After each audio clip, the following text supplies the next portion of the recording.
Morning. My name is Rachel Marie Tuttle, and today we will be discussing overpopulation in the human ecosystem. Overpopulation is when a species exceeds its carrying capacity, which is the number of individuals an ecosystem can support at equilibrium. This is fascinating because it allows scientists to remove themselves from bias and forces us to view ourselves objectively as if we were any other species.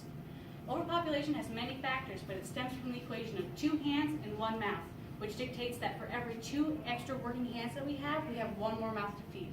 This equation has helped keep populations at a low and steady rate for a long time.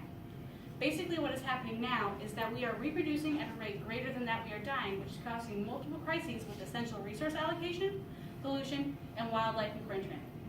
Thanks to the industrialization and medical advancement of society, the children and elderly who were previously the equivalent of 1 mouth and no hands are now able to prosper.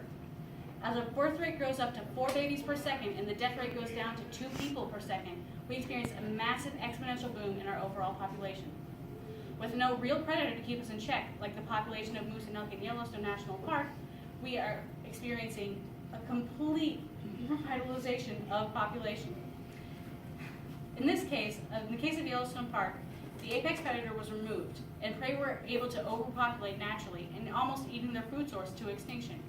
What happened in this case is that they started surpassing their carrying capacity. What this means for us is that we will overuse our resources and exceed the number of individuals our ecosystem, the world, can hold. We already struggle with world hunger. We do not have enough food to naturally feed our people, not to mention that our deforestation and general wildlife infringement due to roads and cities has led to a decrease in overall biodiversity and the start of what is now known to be the 6th mass extinction, much like what happened to the overeaten vegetation in Yellowstone. These factors combined make up the traits of a species exceeding their carrying capacity and suffering from chaotic fluctuations of high and low populations that would wreck our own society. The most intriguing part is the rectification of the situation, as the introduction of a new apex predator would be disastrous and genocide is not an option.